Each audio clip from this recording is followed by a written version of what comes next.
Hello, everybody, and welcome back to another amazing episode of our podcast here. Today, we've got a very, very special guest, someone who has absolutely crushed it in business. And I'm very excited to introduce to you Jeremy Hules here, who's going to be ready to deliver some amazing content for you. So I hope you've got some paper, you've got a pen, that you're fully internalizing that everything we're going to be talking to you about business and entrepreneurship. So without any further ado, Jeremy, let's first of all, welcome to the show. Thank you, John, for having me. Yeah, absolutely. Hey, so tell us a little bit about your background so that the audience knows a little bit about, how did you start? Like, what is your background like? Maybe not everybody always sees the finished product, right? Mm-hmm. People always think that you see the success and that's how you were born, that's how you're created, but no one ever really understands the ups and downs that you may have gone through, or maybe you haven't gone through any of those things, but to be where you are today. So tell us a little bit about your background. So, I'm definitely born and raised California. Yeah. So, that, I'm thankful for that. I would say that, I had a childhood dream mm-hmm. where I wanted to be a NASA astronaut, actually. Oh. Yeah. I fell in love with one of these 80s movies. It was called Space Camp. I don't know if you're familiar with that one or not. Mm-hmm. But, I was probably like 9 or 10 or something like that. And I was sold straight out. And so I'm like, oh my gosh, this is amazing. They go to the moon, they do all these great things. And I'm like, this is what I want to do, right? And so I spent, my education, my schooling and stuff, basically, studying to be a NASA astronaut. Mm-hmm. And as it turns out, if you're too tall, you cannot be one. Oh. So I did not know that, and I was kind of crushed to find that out. So, I think I don't fit in the space shuttle, so that was kind of crushing to me. But anyway, that was my dream, right? Mm-hmm. And, I pursued everything to all my education, just as much as I could to go after that goal. And when I realized I had to kind of turn paths, that's kind of when I fell into the financial industry. Mm-hmm. And so, and I realized that really what I was attracted to from wanting to be a NASA astronaut was I wanted to be part of an organization that just did amazing things, that basically kind of left a mark on society and the world saying, wow, we did this, right? And, of course, to me, that was being an astronaut, but I realized I could, do that in a different kind of career, and I found that, in financial services. Mm-hmm. Yeah. So what was it? So, here you are, you're how tall are you? 6'5". So you're 6'5", which most people see as an asset and amazingly as an advantage for some perspective. And here you are now trying to become an astronaut, but your height becomes your disadvantage. Right. Which is kind of bizarre, opposite of your strengths, or the things that you actually have. Mm-hmm. So you go into the financial industry now. So why the financial industry? What intrigued you about the financial industry that's how you wanted to get into that industry? Well, I would have to say that in no small part, that was because of my wife, actually. We were recently married, and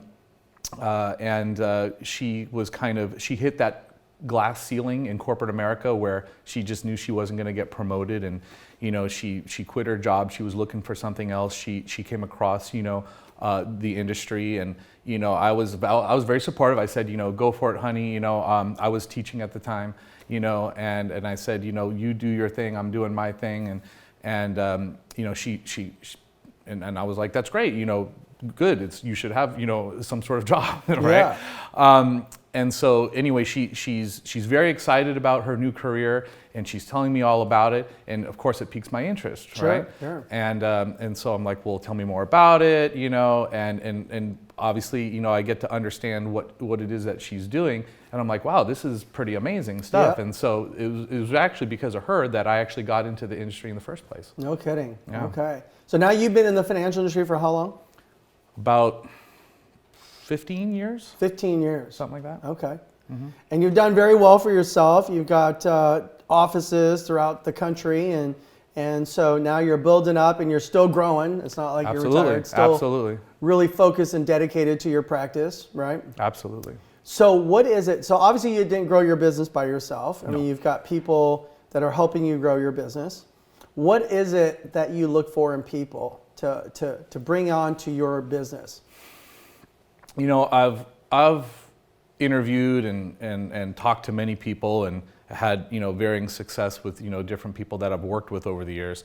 And the most important thing to me is integrity, right? You got to be a person of your word. You know, people are, you know, they're trusting you, you know, with their money, with their life savings, their retirement, you know, and that trust has got to be there. Sure. And so the first thing I look to is, you know, is this someone, you know, that I would trust, right? If I was, you know, working with this person, would I trust, you know, working with them? And so to me, that's one of the big things I look for right away. Yeah. Is just the whole trust factor. Yeah.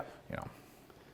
And so is that the main ingredient, or what other things does your organization do you look for in people other than integrity? So, I mean, yeah, it's not just one thing, right? I mean, it's of course it starts there, but, you know, I also look for drive, for passion. You know, what is it that, you know, compels someone to push when things get tough? You know, one of the things that I think is really important is, you know, a lot of times we're defined on, you know, how do we perform when things are tough, right? And do we have the endurance to see those hard times through, you know, and just, you know, not quit, you know, when things get tough, right? Sure.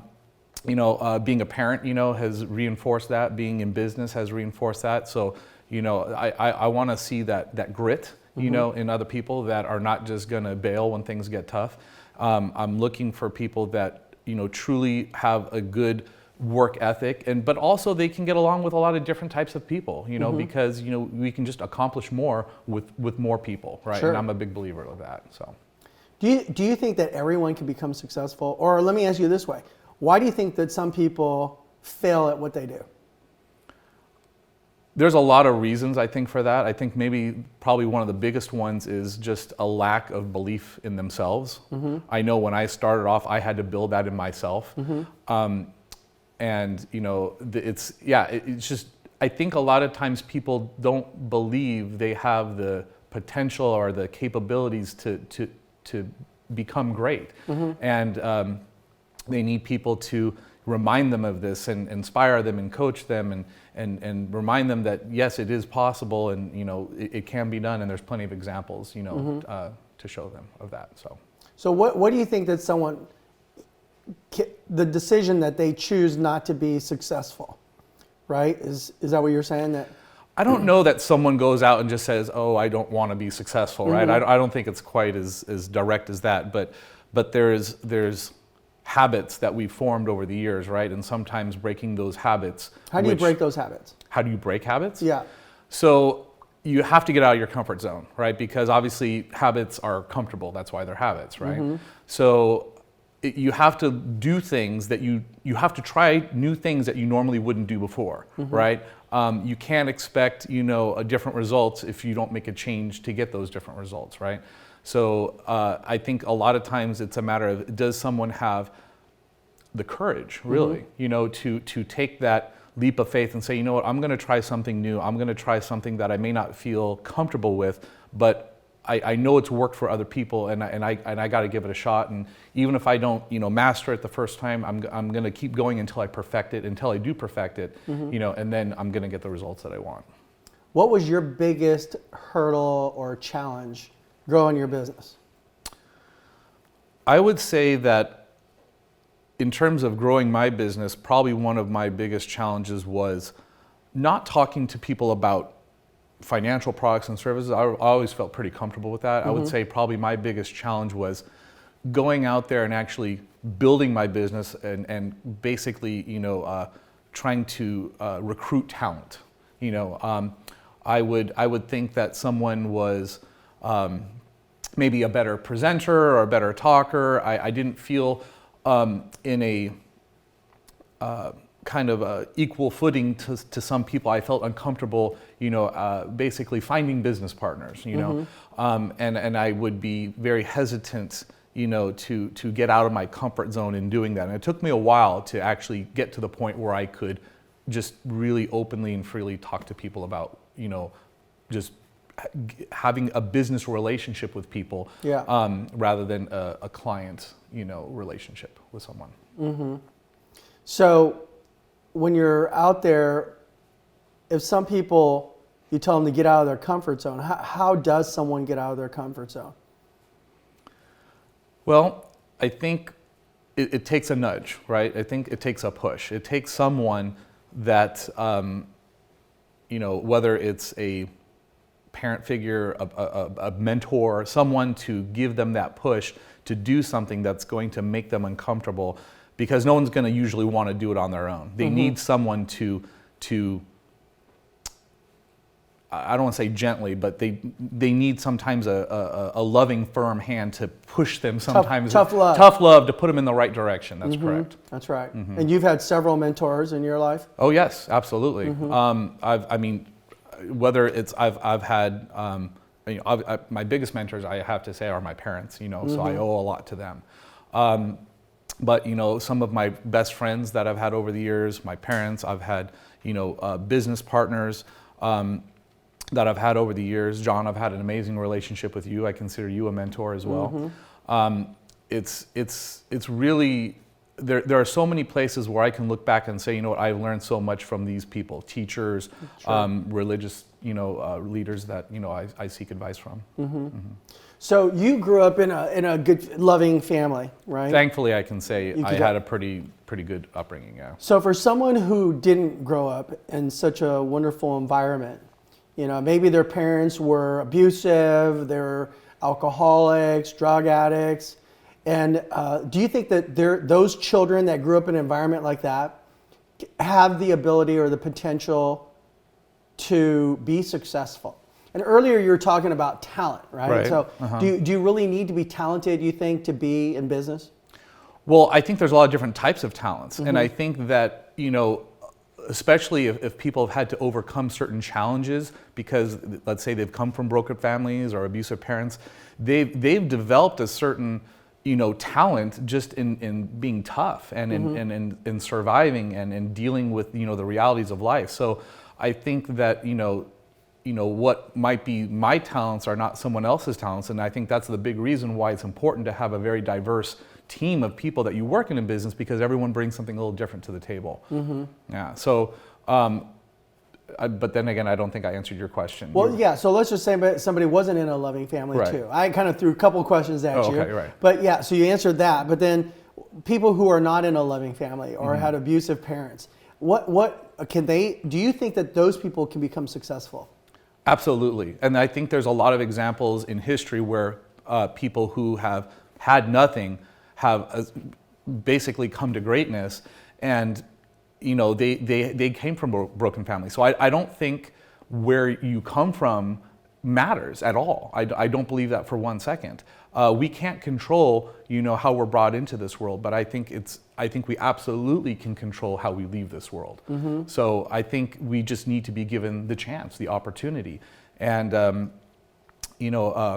a very wise person I know once told me, you can't tell the heart of a champion simply by looking at him. And you gotta give them that opportunity, that chance to let them shine and not to prejudge. So you believe that your success is not predicated on your upbringing with your parents. I mean, that was a bonus that you had, but it's not a prerequisite for other people. No, it's definitely not a prerequisite, and I would say that there are certain qualities that I probably did not harness or focus as strongly in some areas that maybe other people's did. So in some areas it's absolutely an advantage. But because I didn't have certain adversities that I had to overcome as a child, I had to, that could be a skill set that, is maybe not as developed in me as in other people, which could serve them better. So, it depends on how you look at it. So for someone that grew up in that type of a toxic environment, what do you think they need to do immediately? I think one you said is to find a mentor, find a coach to help you and guide you and support you. Right? What else do you think they should do in your mind? I would say that I think just who we associate with is so important. Even if we take away the mentor and the coach aspect, but just the people we hang around, right? are we surrounding ourselves with people that are there to lift us up rather than bring us down? Because I think that, if we're trying to deal with something really major, in terms of, again, whatever the abusive relationship might be that someone's dealing with, that you can't pretend that doesn't exist. That has to be dealt with. And I think the way we can support people is by, one, acknowledging that it exists, and then just being there and being compassionate for their situation, and to whatever extent we can support them in overcoming that challenge that they're facing. And sometimes all that's required is just listening, right? Sometimes it can be that simple. And so I think that, just spending time and being there, sometimes is all it takes for some people. Sure. Yeah. Yeah. So let me ask you, what drives Jeremy Hules? Like what makes you want to do the things that you want to do and still continue to work as hard as you're working today? So, as I alluded, before, one of my previous careers was that of being an educator. And I realized when I transitioned to the financial services industry, and as an educator, you have to, have degrees and stuff. You have to be fairly well educated, right? To be an educator, right? To be a teacher. But, I was very humbled with when I came into the financial services industry, all the things I did not know. Right, and I thought I was like, okay, someone who's got a master's degree in physics, who's going to be an astronaut, I know a few things, right?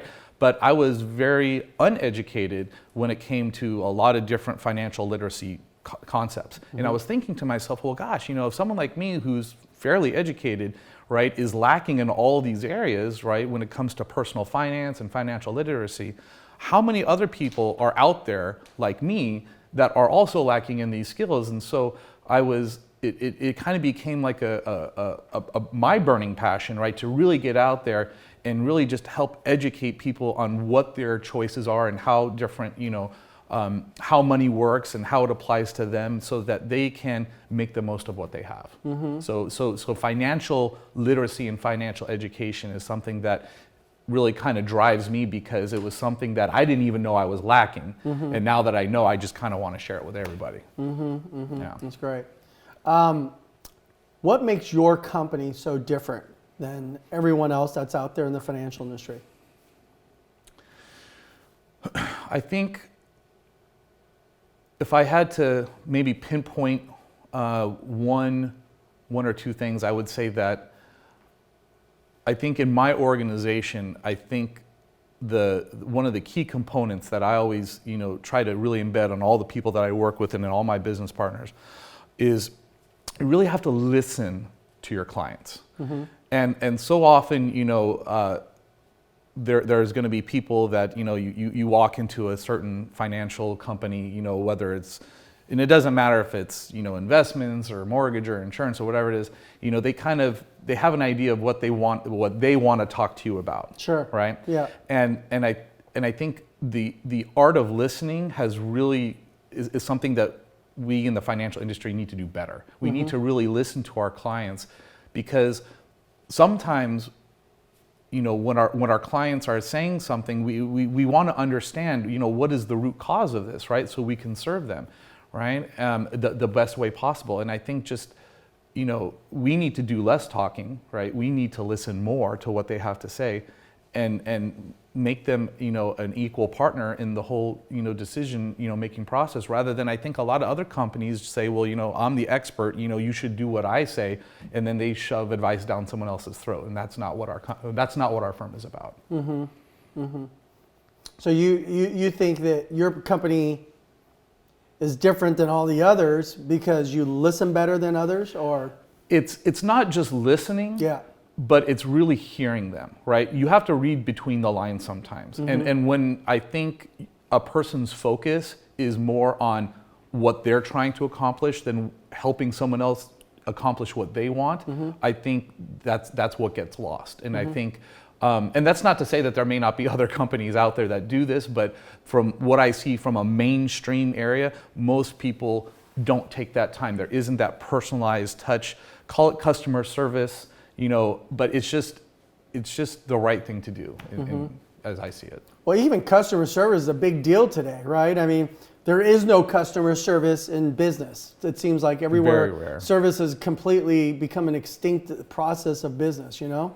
So I think that's a big deal, is just giving them that 5-star service again, you know, because I think it's lacking, not just in the financial industry, but in business in general, right? Everywhere we go. I mean, I go down to a store to buy some electronic device, and the people that are there, no one's helping, no one's guiding, no one's educating. So why would I want to go to a store and pay more when I can just go to some website and buy it for a cheaper price, right? Exactly. And I can do my own educating online somewhere. Well, listen, Jeremy, I appreciate you coming in and sharing some nuggets with everybody. And for those of you that don't know Jeremy Hules, I highly recommend that you reach out to him. If you actually look at the link below here, you'll see his personal information if you need to get a hold of Jeremy Hules. He is a tremendous, tremendous entrepreneur, a great leader. He's a father of how many kids now? 2. He's got 2 kids and an amazing supportive wife who's also in business with him. So what I would like you to do down below is I want you to like this particular podcast show. I want you to subscribe to it and make sure that you subscribe and start following Jeremy Hules. We appreciate you guys watching, and stay tuned for our next amazing podcast show. Thanks for joining.